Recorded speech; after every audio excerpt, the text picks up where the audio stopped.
جی، نماز جنازہ کے بعد جو دعا کا مسئلہ ہے نا جی، اس کے اندر بھی دو گروہ ہیں۔ کتنے گروہ ہیں؟ دو گروہ ہیں۔ ایک گروہ یہ کہتا ہے کہ جی نماز جنازہ کے بعد دعا مانگنی چاہیے، اور دوسرا گروہ یہ کہتا ہے کہ نماز جنازہ کے بعد دعا کی ضرورت نہیں ہے، کیونکہ نماز جنازہ کے اندر ہی دعا ہو چکی ہے، وہ بھی تو دعا تھی، تو بعد کے اندر مانگنے میں کوئی مشروعیت نہیں ہے، کوئی شریعت کا یہ مسئلہ نہیں ہے۔ تو جو دعا مانگتے ہیں نا جی، ان کے ہاں بھی دلائل ہیں، جو نہیں مانگتے نہ مشروع کہتے ہیں ان کے پاس بھی دلائل ہیں، دونوں کے پاس دلائل ہے، دونوں کے پاس دلائل موجود ہیں۔ مانگنے والے اپنے دلائل دیتے ہیں، نہ مانگنے والے اپنے دلائل دیتے ہیں۔ میں سمجھتا ہوں کہ یہ کوئی اعتقادی طرز کا مسئلہ نہیں ہے، اس پر لڑائی ہو، ہاں جی، جھگڑے ہوں، مناظرے ہوں، مجادلے ہوں، وغیرہ وغیرہ۔ فروئی مسئلہ ہے، کوئی مانگتا ہے تو مانگے، ہاں جی، کوئی نہیں مانگتا تو نہ مانگے۔ مانگنے والے دعا فرض سمجھ کر نہیں مانگتے، وہ مستحب سمجھ کر مانگتے ہیں، فلہذا انہیں چاہیے کہ ایک مستحب امر ہے ان کے ہاں، تو نہ مانگنے والے کو وہ نہ کوسیں، ایک مستحب عمل ہی تو ہے۔ ایسے ہی جو نہیں مانگتے انہیں بھی چاہیے کہ زیادہ حد کی سختی نہ کریں۔ ٹھیک ہے، وہ نہیں مانگتے نہ مانگے، کیونکہ اگر آپ سختی کریں گے، اگر آپ سختی کریں گے ایک فروئی مسئلے کے اندر، چاہے وہ آپ بریلوی ہوں چاہے آپ دیوبندی ہوں، مانگنے کے اندر کریں گے یا پھر نہ مانگنے کے اندر کریں گے، تو ایک فروئی مسئلے کی آڑ کے اندر اتحاد امت کو نقصان پہنچے گا۔ فروئی مسئلے کی آڑ کے اندر اتحاد امت کو زیادہ پہنچے گی، تو بھئی ایسا کام مت کریں کہ جس سے اتحاد امت جو ہو وہ پارا پارا ہو، اتحاد امت پارا پارا ہو، ایسا کام مت کریں۔ نہیں مانگتے نہ مانگے، ایسے ہی جو مانگتے ہیں وہ مانگے، نہ مانگنے والوں کو برا نہ کہیں۔ یہ اصل میں جامع طور پر راہ اعتدال ہے، جامع طور پر راہ اعتدال ہے۔ ایک دوسرے کو برداشت کریں، دوسرے کے خلاف فتوی بازی کرنے سے گریز کریں۔ یہ فروئی مسائل ہیں، اختلاف پہلے بھی موجود تھا اسلاف کے اندر، وہ اب بھی موجود ہے، اور اسی اختلاف کے متعلق یہ جو فروئی نوعیت کا اختلاف ہے، اسی کے متعلق آقا صلی اللہ علیہ وسلم نے فرمایا کہ الاختلاف امتی رحمہ، میری امت کا اختلاف اللہ کی رحمت ہے۔ اور محققین علماء لکھتے ہیں، فرماتے ہیں اس اختلاف سے مراد فروئی اختلاف ہے، اعتقادی اختلاف نہیں، فروئی اختلاف ہے، یہ اللہ کی رحمت ہے۔ اور یہ اختلافات چلے آ رہے ہیں، صحابہ میں بھی تھے، صحابہ میں بھی تھے، تابعین میں بھی تھے، تبع تابعین میں بھی تھے، اور یہ کتابوں کے اندر پڑھے بھی جاتے ہیں۔ مثلا امام اعظم ابو حنیفہ نے یہ مسئلہ اخذ کیا، امام شافعی نے اختلاف کیا، یا پھر امام شافعی تو دور کی بات، ان کے اپنے جو شاگرد تھے جنہیں صاحبین کہا جاتا ہے، امام محمد، امام ابو یوسف، ان کا اختلاف ہے، امام صاحب یہ کہتے ہیں، صاحبین یہ کہتے ہیں، بعض جگہ پر فتویٰ جو ہے وہ صاحبین کے قول پر بھی دیا جاتا ہے۔ تو اس طرح کے کافی مسائل موجود ہیں اور کافی اس طرح کی مثالیں موجود ہیں۔ تو میں سمجھتا ہوں اس حوالے سے ہمیں ایک دوسرے پر فتویٰ بازی نہیں کرنی چاہیے، یہ اختلاف چلا آ رہا ہے اور یہ قیامت تک رہے گا، یہ قیامت تک رہے گا۔ اور یہاں ایک اور بات میں کرنا چاہتا ہوں کہ دیکھیں، جس طرح آپ کے اسلاف نے اگرچہ ایک دوسرے کے ساتھ اختلاف تھے ان کے، انہوں نے جو ایک دوسرے کے ساتھ رواداری برتی، محبت کا سلوک برتا، آپ بھی ویسے ہی محبت والا رویہ اختیار کریں، ایک دوسرے کے ساتھ ایک دوسرے کو برداشت کریں۔ ابن حجر ہیں، وہ شافعی ہیں، وہ تعریف لکھتے ہیں امام اعظم ابو حنیفہ کی، پوری کتاب لکھتے ہیں۔ ایسے ہی جو احناف میں ہیں علماء، انہوں نے تعریفیں کی ہیں، کتابیں لکھی ہیں۔ ایسا ہمیں کہیں نہیں ملتا کہ ایک امام نے دوسرے امام کو گالی دی ہو، فقط فروئی مسئلے کی بنیاد پر۔ ہاں اختلافات رہے ہیں، اختلاف جو ہے وہ شدید نوعیت کے بھی ہوئے ہیں، مطلب ایک امام ایک شے کو حرام کہہ دیتے ہیں، دوسرے امام جو ہیں اس شے کو جائز کہہ دیتے ہیں۔ اس طرح کے اختلافات بھی ہوئے ہیں، کافی ساری مثالیں موجود ہیں۔ اس طرح کے اختلافات بھی ہوئے ہیں، ہاں زبانی کلامی بھی گفتگویں ہوئی ہیں، سخت نوعیت کی بھی ہوئی ہیں، لیکن اس درجے کی سختی نہیں کی گئی فریقین میں سے کسی کی طرف سے بھی جس درجے کی جو ہے وہ شدت یا مذمت آج کی جاتی ہے۔ اس طرح کی شدت ان کے اندر نہیں تھی، اختلافات ضرور تھے، اختلافات ضرور تھے، لیکن انہوں نے کسی فروعی مسئلے کی بنیاد پر، فروعی مسئلے کو بنیاد بنا کر ایک دوسرے کو کافر نہیں کہا، ایک دوسرے کو مشرک نہیں کہا، ایک دوسرے پر بدعت کے فتوے نہیں لگائے، برداشت کیا، اور بلکہ اپنے اعمال سے اپنی محبت کا ثبوت دیا۔ مثال کے طور پر امام ابن حجر لکھتے ہیں کہ امام شافعی رحمہ اللہ، امام اعظم ابو حنیفہ کے مزار پر تشریف لے گئے، حالانکہ آپ رفع یدین کے قائل تھے، لیکن جب ان کے مزار پر آپ نے نماز ادا کی نفل، تو آپ نے رفع یدین نہیں کیا، کیوں کہ میں جس امام کے مزار پر موجود ہوں وہ امام رفع یدین کے قائل نہیں تھے، اس وجہ سے انہوں نے رفع یدین نہیں کیا۔ یہ ہے اسلاف کا عمل، یہ ہے اسلاف کا عمل، یہ ہے رواداری اسلاف کی طرف جو ہمیں وراثت کے اندر ملی ہے۔ تو بھائی اس رواداری کا پاس رکھیں، ایک دوسرے کو برداشت کریں، اختلافات ہو جایا کرتے ہیں۔ ہاں جی، اگر ایک طرف سے ایک ہمارا اسلامی بھائی دعا مانگتا ہے، دوسری طرف سے ایک ہمارا اسلامی بھائی دعا نہیں مانگتا، اس کے اندر میں سمجھتا ہوں کسی قسم کی کوئی شدت نہیں ہونی چاہیے، اور شدت ہو بھی نہیں سکتی، ایک فرعی مسئلہ ہے، کوئی اعتقادی مسئلہ نہیں ہے، کوئی اصولی مسئلہ نہیں ہے جس کے اندر اتنی شدت برتی جائے۔ جو مانگتا ہے ہاں جی وہ اپنے دلائل پیش کرے، بس میرے پاس دلائل ہے، جو نہیں مانگتا وہ اپنے دلائل پیش کرے، بس بات ختم، اپنے دلائل اپنے پاس رکھیں، اس پر عمل کریں۔ بات سمجھ رہے کہ نہیں سمجھ رہے آپ؟ اب آپ کہیں گے جی وہ دلائل کیا ہیں، میں عرض کرتا ہوں۔ مثال کے طور پر ایک طرف سے ہیں بریلوی سنی، دوسری طرف سے ہیں دیوبندی سنی۔ بریلوی سنی کہتے ہیں جی آقا صلی اللہ علیہ وسلم کی حدیث ہے، آقا صلی اللہ علیہ وسلم نے فرمایا اذا صلیتم علی المیت فاخلصوا له الدعاء، کہ جب تم میت پر نماز پڑھو تو اس کے لیے اخلاص کے ساتھ دعا مانگو، اخلاص کے ساتھ دعا مانگو۔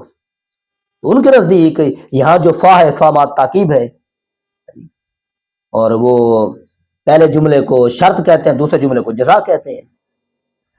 پھر ان کے نزدیک جو بڑی دلیل ہے وہ یہ ہے کہ یہ شرط اور جزا کے اندر تغیر ہوتا ہے، تو فلہذا یہ جو دعا ہے نماز جنازہ کے اندر والی دعا نہیں ہے، بعد والی دعا ہے، فلہذا یہ نماز جنازہ کے اندر والی دعا نہیں ہے، یہ بعد والی دعا ہے ان بریلوی سنیوں کے نزدیک۔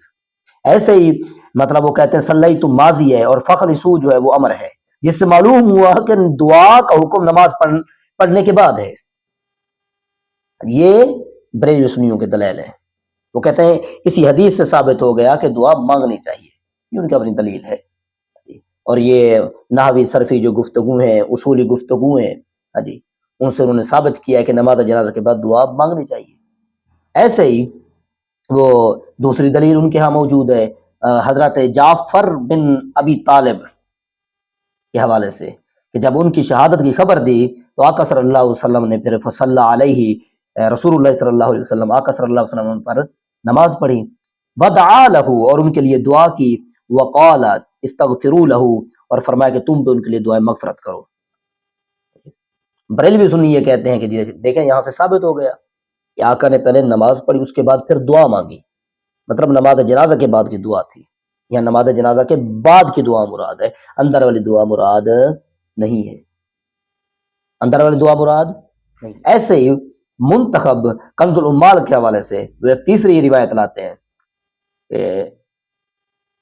ایک راوی ہیں وہ روایت کرتے ہیں، وہ کہتے ہیں جی میں نے رأیت ابن ابی اوفا، میں نے ابن ابی اوفا کو دیکھا، وکان من صحاب الشجرتی، یہ بیعت الرضوان والے صحابی ہیں، ماتت ابنتہ الی ان قال ثم کبر، ان کی دختر کا انتقال ہوا، پھر ان پر نماز جنازہ پڑھی گئی، ہاں جی 4 تکبیروں کے ساتھ، ثم قام بعد ذلك قدر ما بین التکبیرتین، پھر جنازہ کے بعد 2 تکبیروں کی مقدار ٹھہرے رہے، کس وجہ سے ٹھہرے رہے؟ یدعو، دعا مانگتے رہے، وقال رأیت رسول اللہ صلی اللہ علیہ وسلم، اور انہوں نے فرمایا میں نے حضور صلی اللہ علیہ وسلم کو کانا یصنع ھکذا، اسی طریقے سے کرتے دیکھا کہ آقا نے نماز پڑھائی اور پھر دعا مانگی، آقا صلی اللہ علیہ وسلم اس طرح، بلکہ یہ جو اس کا عربی اعتبار سے، لغت کے اعتبار سے معنی کریں تو معنی یہ بنتا ہے آقا دعا کرتے تھے اس طریقے سے، ایک مرتبہ نہیں کی، اسی طریقے سے دعا کیا کرتے تھے. تو مطلب دلائل ہے ان کے پاس، جو دعا مانگتے ہیں یہ دلائل نہیں ہے جی، دلائل ہے. ایسے ہی وہ بہقی شریف کی بھی روایت پیش کی جاتی ہے کہ ابن حسین رضی اللہ تعالیٰ عنہ سے وہ روایت کرتے ہیں کہ ان علی صلی علی جنازۃ بعد ما صلی علیہ، کہ حضرت علی رضی اللہ تعالیٰ عنہ نے ایک جنازے پر نماز کے بعد دعا مانگی، مطلب نماز ہو چکی بعد میں دعا مانگی، بعد میں دعا مانگی. تو یہ روایات بریلوی سنی حضرات پیش کرتے ہیں، ان کی کتابوں کے اندر بھی آپ کو اس طرح کی روایات ملیں گی نماز جنازہ کے بعد کی دعا کے ثبوت پر. تو وہ پڑھیں، ان کے اپنے دلائل ہیں، ان کی اپنی تعویلات ہیں جی، پڑھنے دیں، انہیں کرنے دیں. باقی جو حضرات دعا نہیں مانگتے یا دعا کے قائل نہیں ہیں، ان کے پاس بھی دلائل ہیں، وہ بھی فقہ کی کتابوں سے حوالے دیتے ہیں. اور پھر اذا صلیتم علی المیت والی جو روایت میں پیش کر چکا ہوں، وہ حضرات بھی اسے پیش کرتے ہیں. وہ کہتے ہیں کہ یہاں سے جو ہے نا جی مراد نماز کے اندر والی ہی دعا ہے، نماز کے اندر والی دعا ہے. مطلب وہ اس تعویل کو نہیں مانتے جو تعویل بریلوی سنی کرتے ہیں. ٹھیک ہے، ان کا بھی حق ہے، وہ بھی دلیل دیتے ہیں، دلیل کے ساتھ گفتگو کرتے ہیں. جس طریقے سے یہ سنی بریلوی حضرات دلائل پیش کرتے ہیں جی لغت سے، صرف و نحو کے قواعد سے، ویسے ہی دیوبندی سنی حضرات بھی اپنے دلائل پیش کرتے ہیں. مطلب دونوں کے پاس تعویلات موجود ہیں. جب دونوں کے پاس تعویلات موجود ہے تو ایک دوسرے کو برداشت کریں، برداشت کا مادہ رکھیں. وہ مانگتا مانگنے دے، آپ نہیں مانگتے نہ مانگے. بات سمجھ رہے کہ نہیں سمجھ رہے؟ اب آپ کہیں گے جن کے پاس کون سے دلائل ہے؟ بھی فقہ کی کتابوں کے اندر موجود ہیں، ان کے پاس جو دلائل ہے فقہ کی کتابوں کے اندر موجود ہے. عالمگیری کی اندر جو اس حوالے سے گفتگو موجود ہے، دیوبندی سنی حضرات اسے پیش کرتے ہیں. ایسے ہی مرکات شرح مشکات کے اندر جو موجود ہے اسے پیش کرتے ہیں. مثال کے طور پر عالمگیری کے اندر جو روایت ہے وہ یہ ہے کہ لا يدعو بعدہ فی ظاہر المذہب، یہ نماز ظاہر مذہب یہ ہے کہ نماز جنازہ کے بعد دعا نہ مانگی جائے. یہ عالمگیری کتاب کا مسئلہ ہے اور بالکل واضح ہے. اور اسی طریقے سے مشکات کی جو شرح مرکات ہے علامہ علی قاری نے جو لکھی ہے اس کے اندر بھی موجود ہے کہ ولا يدعو للمیت بعد صلاۃ الجنازہ لانه یشبہ الزیادۃ فی صلاۃ الجنازہ. فرماتے ہیں نماز جنازہ کے بعد میت کے لیے دعا نہ کریں کیونکہ یہ نماز جنازہ میں زیادتی کرنے کے لیے مشابہ ہے، زیادتی کرنے کے مشابہ ہے، زیادتی سے مشابہت ہوتی ہے. فلہذا ایسا کام نہ کرے کہ دور سے دیکھنے والا یہ کہے کہ یہ بھی نماز جنازہ ہے، یہ بھی نماز جنازہ ہے. لیکن دلائل ہے، جس طرح ان کے پاس دلائل تھے ویسے ان کے پاس بھی دلائل ہے. اب علی قاری کو کیا بریلوی سنی حضرات نہیں مانتے؟ سب مانتے ہیں.